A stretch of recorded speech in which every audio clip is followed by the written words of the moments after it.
మోదీ 3.0 సర్కార్ తొలి పద్దుని ప్రవేశపెట్టబోతోంది. వేతన జీవి నుంచి పరిశ్రమల వరకు, రైతుల దగ్గర నుంచి స్టాక్ బ్రోకర్స్ వరకు వాళ్ళు వీళ్ళు అని కాదు, అందరూ తమ తమ కోణాల్లో బడ్జెట్ కోసం ఎదురు చూస్తున్నారు. బడ్జెట్ మీద అంచనాలు ఓ రేంజ్లో ఉన్నాయి, ఆశలు ఓ రేంజ్లో ఉన్నాయి. మరి ఇంతకీ బడ్జెట్లో ఏముంది? ఆర్థిక క్రమశిక్షణకి మోదీ సర్కార్ మొగ్గు చూపుతుందా? జనాకర్షక నిర్ణయాలకు పెద్దపీట వేస్తుందా? అభివృద్ధి సంక్షేమం మధ్య సమతూకం పాటిస్తుందా? సంకీర్ణ సర్కార్ ప్రభావం బడ్జెట్పై కనిపించనుందా? దీనిపైనే ఇవాల్టి మ్యాగజైన్ స్టోరీ. పారిశ్రామికంగా దేశాన్ని పరుగులు పెట్టించాలి, ప్రజలకు ఆర్థిక ఉపశమనం ఇవ్వాలి. ఈ రెండింటినీ బ్యాలెన్స్ చేస్తూ ఉంటూనే వికసిత్ భారత్ లక్ష్యాన్ని అందుకునే దిశగా దేశాన్ని పరుగులు పెట్టించాలి. ద్రవ్యోల్బణం కట్టడిలో విజయం సాధించాలి. ఆ క్రమంలో ఎన్నో సవాళ్లు, మరెన్నో అడ్డంకులు, ఇంకెన్నో అంతుచిక్కని మలుపులు, వీటన్నింటినీ అధిగమిస్తూ ముందుకు సాగాలి. అందుకు తగిన విధంగానే మోదీ సర్కార్ ప్రవేశపెట్టబోయే బడ్జెట్ ఉండబోతోంది. ఈ నేపథ్యంలో ఏ రంగాలకు బడ్జెట్లో ప్రాధాన్యత పెరగనుంది? ఆ క్రమంలో ధరల మోత నుంచి పన్నుల భారం దాకా ఉక్కిరిబిక్కిరి చేసే కీలక అంశాల నుంచి సామాన్యులకు ఊరట లభిస్తుందా? మోదీ 3.0 వరుసగా మూడోసారి అధికారంలోకి వచ్చిన నరేంద్ర మోదీ దేశ రాజకీయాల్లో సరికొత్త చరిత్రనే సృష్టించారు. ఎన్నికలకు ముందే వికసిత్ భారత్ తమ లక్ష్యమని మోదీ ప్రకటించారు. ఇప్పుడు ఆ దిశగా అడుగులు పడాలన్నా, పరుగులు పెట్టాలన్నా బడ్జెట్ లో ఆయా రంగాలకిచ్చే ప్రాధాన్యతని బట్టే ఉంటుంది. భారత్ 2047 నాటికి అభివృద్ధి చెందిన ఆర్థిక వ్యవస్థగా అవతరించాలన్నదే Viksit Bharat. America, Europe, China ఆర్థిక వ్యవస్థలు ఎన్నో సవాళ్లు ఎదుర్కొంటున్న తరుణంలోనూ భారత్ మాత్రం వేగవంతమైన వృద్ధి సాధిస్తోంది. ప్రస్తుతం ప్రపంచంలోనే 5వ అతిపెద్ద ఆర్థిక వ్యవస్థగా ఉన్న భారత్ అమెరికా, చైనా తర్వాత 3వ స్థానంలోకి చేరుకుంటుందని అంచనా. ఈ స్వప్నం సాకారం కావాలంటే ఉపాధి అవకాశాల కల్పన, పరిశ్రమల ఏర్పాటు, మౌలిక వసతులకు పెద్ద ఎత్తున ప్రోత్సాహం అవసరం. పన్నుల ఉపశమనం కల్పించాలన్న డిమాండ్లు ఉండనే ఉన్నాయి. దీంతో 2024-25 పూర్తి స్థాయి బడ్జెట్ ఎలా ఉంటుందన్న ఆసక్తి, ఉత్కంఠ దేశవ్యాప్తంగా నెలకొన్నాయి.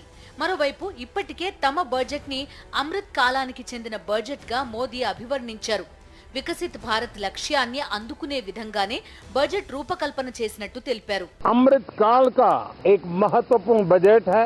हमें 5 साल का जो अवसर मिला है, आज का बजट हमारे उन 5 साल के कार्य की दिशा भी तय करेगा. और ये बजट 2047 जब आजादी के 100 साल होंगे, तब विकसित भारत का जो हमारा सपना है, उस सपने को पूरा करने की मजबूत नींव वाला बजट लेकर के हम कल देश के सामने आएंगे. मैं सभी राजनीतिक दलों से भी कहूंगा कि आइए हम आने वाले 4-4.5 साल दल से ऊपर उठ करके सिर्फ और सिर्फ देश को समर्पित होकर के संसद के इस गरिमापूर्ण मंच का हम उपयोग करें. మోదీ 3.0 సర్కార్ తొలి పద్దుని ప్రవేశపెడుతోన్న ఆర్థిక మంత్రి నిర్మలా సీతారామన్ మరో ఘనతని కూడా సాధించబోతున్నారు. మంగళవారం ఆమె ప్రవేశపెట్టే బడ్జెట్తో వరుసగా 7 సార్లు కేంద్ర బడ్జెట్ సమర్పించిన ఘనత సాధించబోతున్నారు. మాజీ ప్రధానమంత్రి మొరార్జీ దేశాయ్ వరుసగా 6 సార్లు బడ్జెట్లు ప్రవేశపెట్టారు. ఇప్పటికే ఆ రికార్డ్ ని సమన్ చేసిన నిర్మలా సీతారామన్ ఈ బడ్జెట్తో కొత్త రికార్డు సృష్టించబోతున్నారు. వరుసగా మూడోసారి అధికార పీఠాన్ని దక్కించుకోగలిగినప్పటికీ గతంతో పోలిస్తే లోక్సభలో భాజపా సంఖ్యాబలం తగ్గింది. మిత్రపక్షాల మద్దతుతోనే ప్రభుత్వం ఏర్పాటు చేయాల్సిన పరిస్థితి వచ్చింది. ఈ నేపథ్యంలో ఆర్థిక క్రమశిక్షణ పాటిస్తూనే కొన్ని జనాకర్షక నిర్ణయాలను ప్రభుత్వం ప్రకటించొచ్చన్న విశ్లేషణలు ఒకవైపు వినిపిస్తుంటే, ఎన్నికల ఏడాది కాదు కాబట్టి ప్రజారంజక ప్రకటనలేవి ఉండకపోవచ్చన్న విశ్లేషణలు కూడా బలంగానే వినిపిస్తున్నాయి. ఓట్ ఆన్ అకౌంట్ బడ్జెట్లో మౌలిక వసతుల కల్పనకు కేంద్రం పెద్దపీట వేసింది. మూలధన పెట్టుబడుల కోసం 11,11,000 కోట్ల రూపాయలు కేటాయించింది. గత బడ్జెట్తో పోలిస్తే ఇది 11% అధికం. దీంతో పూర్తిస్థాయి బడ్జెట్లో మౌలిక వసతుల కల్పనకు పెద్దపీట వేయడం ఖాయమని ఆర్థిక నిపుణులు విశ్లేషిస్తున్నారు. అదే సమయంలో పన్నుల భారం నుంచి ఏమైనా ఊరట లభిస్తుందా అన్న ఆశ ఇటు వేతన జీవుల నుంచి అటు పరిశ్రమ వర్గాల దాకా అందరి మధ్య ఉత్కంఠ పెంచుతోంది. ఆదాయ పన్ను, జీఎస్టీ తదితరాల రూపంలో ప్రజలపై ప్రత్యక్ష, పరోక్ష పన్నుల బాదుడు గడిచిన 10 ఏళ్లలో గణనీయంగా పెరిగిపోయింది. ఇది ఏ స్థాయిలో అంటే 2023-24లో కేంద్ర సర్కార్ 34.6 లక్షల కోట్ల భారీ మొత్తాన్ని ప్రత్యక్ష పరోక్ష పన్నుల రూపంలో సమకూర్చుకుంది. ఒక వస్తువు చేతులు మారుతున్న ప్రతి దశలోనూ పన్ను పరిధిలోకి వెళ్తోంది. ఉదాహరణకు పెట్రోల్, డీజిల్ పై కేంద్ర రాష్ట్ర ప్రభుత్వాలు ఎక్సైజ్, వ్యాట్ ట్యాక్స్ విధిస్తుంటాయి. వాహనం వాడే ప్రతి ఒక్కరూ ఇంధనం కొనుగోలుపై పన్ను చెల్లిస్తున్నట్టే వస్తు రవాణాకు వినియోగించే లారీలు, ట్రక్లు, రైల్వే డీజిల్, విద్యుత్ను ఇంధనంగా వినియోగిస్తుంటాయి. ఆ దశలో అవి డీజిల్, విద్యుత్ పై పన్ను చెల్లిస్తుంటాయి. ఆ ఛార్జీల భారం వస్తువులపై పడి చివరికి వినియోగదారుడు తన వంతు కూడా చెల్లించాల్సి వస్తోంది. ఒక కంపెనీ తన లాభం నుంచి 25% పన్ను చెల్లించాలి. ఆ తర్వాతే డివిడెండ్ పంపిణీ చేస్తుంది. ఈ డివిడెండ్ అందుకున్న వారు దానిపై తమ ఆదాయ స్థాయికి అనుగుణంగా పన్ను చెల్లించాలి. అంటే 2 దశల్లో డివిడెండ్ పై పన్ను పడినట్టవుతోంది. ఇలా ప్రత్యక్షం కంటే పరోక్ష పన్నుల భారం ప్రజలపై బాగా పెరిగిపోయింది. ఈ నేపథ్యంలో పన్నుల భారం నుంచి కాస్తైనా ఊరట లభిస్తుందా అన్న ఎదురుచూపులు దేశవ్యాప్తంగా కనిపిస్తున్నాయి. అలానే గత కొన్నేళ్లలో జీవన వ్యయం విపరీతంగా పెరిగింది. ఆ స్థాయిలో వేతన జీవులకు ఆదాయ పన్ను విషయంలో ఉపశమనం మాత్రం దక్కలేదు. ఈసారైనా కాస్త ఊరట దక్కుతుందేమోనని ఉద్యోగులు ఆశగా ఎదురుచూస్తున్నారు. 10 లక్షల రూపాయల లోపు ఆదాయమున్న మధ్యతరగతి పన్ను చెల్లింపుదారులకు మోదీ 3.0 బడ్జెట్లో కొంత మేరకైనా ఉపశమనం లభిస్తుందా అన్నది చర్చనీయాంశంగా మారింది. వేతన జీవులు కోరుకునేటటువంటి వాటిల్లో స్టాండర్డ్ డిడక్షన్స్గా ఏదైతే 50,000 రూపాయల వరకే ఉన్నాయో దాన్ని 1,00,000 రూపాయల వరకు కనీసం పెంచాలనేటటువంటి డిమాండ్ వినిపిస్తోంది.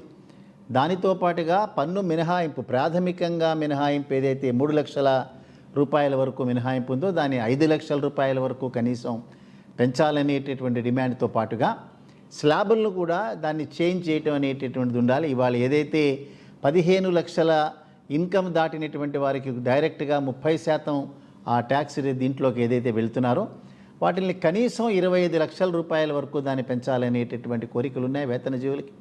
అదే రకంగా ఇవాళ ప్రధానమంత్రిగా ఏదైతే జీడిపిలో హైయెస్ట్ కాంట్రిబ్యూటర్స్గా ఉండేటటువంటి సర్వీస్ సెక్టార్ కానీ, ఇండస్ట్రియల్ సెక్టార్ కానీ, వీటన్నిటిని కూడా అగ్రికల్చర్ సెక్టార్ని వీటన్నిటికీ కూడా ఊతం ఇవ్వాల్సినటువంటి అవసరం ఉన్నటువంటి నేపథ్యంలో వీటిల్ని మనం దృష్టిలో పెట్టుకుని మౌలిక తయారీ రంగాలకే కాకుండా ఎంఎస్ఎంఈలకు కూడా ఒక రకమైనటువంటి వెన్నుదన్నుగా నిలబడాలనేటటువంటి ఎన్డీఏ ఆల్రెడీ ఆ కోరికను ఏదైతే వెలుబుస్తూ వస్తుందో ఇవాళ ఈ తయారీ మౌలిక రంగాలతో పాటుగా ఎంఎస్ఎంఈలు కూడా పన్నుల దగ్గర నుంచి వీటిని మినహాయింపు అనేటటువంటిది కోరుకుంటున్నాయి.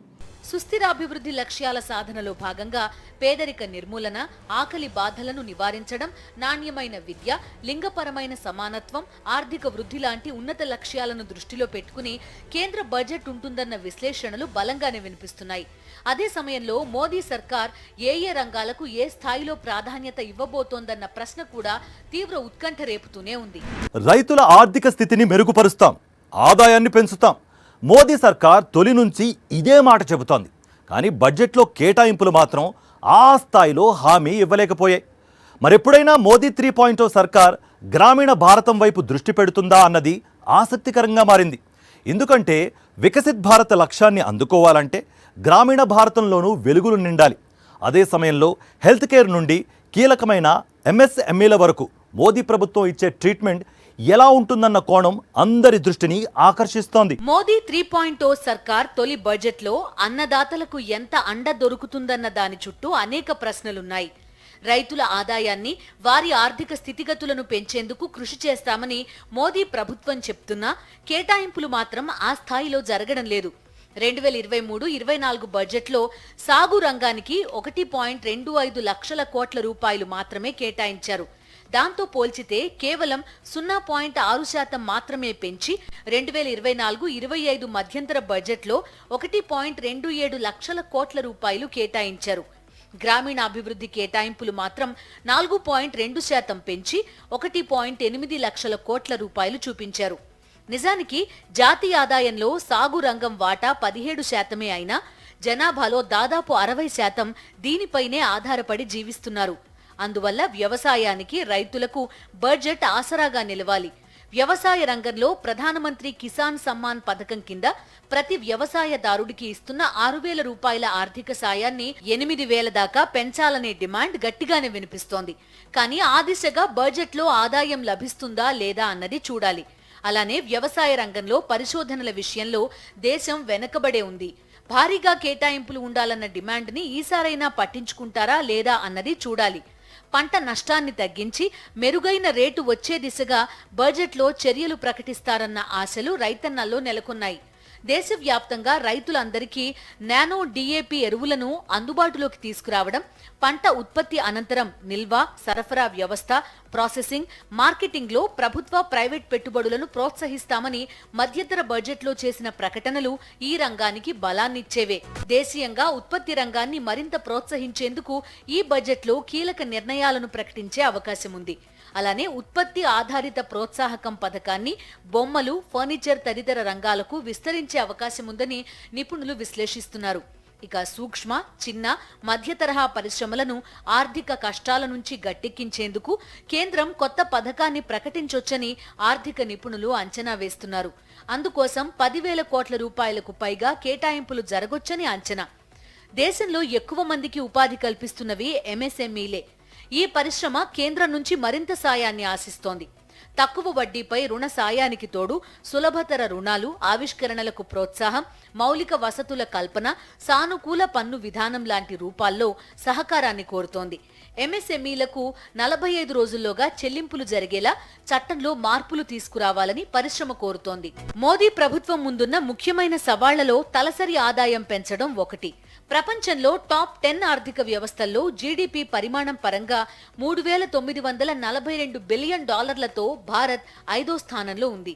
కానీ తలసరి ఆదాయంలో మాత్రం $2,730 టాప్ 10లో చివరి స్థానంలో ఉంది. 2014 నుంచి చూస్తే తలసరి ఆదాయం రెట్టింపైనప్పటికీ అభివృద్ధి చెందిన దేశంగా అవతరించాలంటే తలసరి ఆదాయం గణనీయంగా మెరుగుపడాల్సి ఉంది. దీనికి ప్రభుత్వం వద్దనున్న ఏకైక అస్త్రం ఉపాధి కల్పన. సేవల రంగంపై ఆధారపడిన ఆర్థిక వ్యవస్థని తయారీ వైపు మళ్లించడం ద్వారా ఉపాధి కల్పనను సాధించాలన్నది లక్ష్యం. అందుకోసం వివిధ రంగాల్లో కొత్తగా తయారీ కేంద్రాల ఏర్పాటు, అదనపు ఉత్పాదకతపై ప్రోత్సాహకాలు అందిస్తోంది. దిగుమతులను తగ్గించి దేశీయంగా ఆయా ఉత్పత్తుల స్వావలంబన సాధించడం మీద కూడా కేంద్రం దృష్టి పెట్టింది. అలానే మేక్ ఇన్ ఇండియా ఉండనే ఉంది. ఈ బడ్జెట్లో ఉపాధి కల్పన కేంద్రంగా ఎన్ని కోణాల్లో ఎంతెంత కేటాయించబోతున్నారు, ఎలాంటి ప్రోత్సాహకాలు ఇవ్వబోతున్నారన్నది ఆసక్తికరంగా మారింది.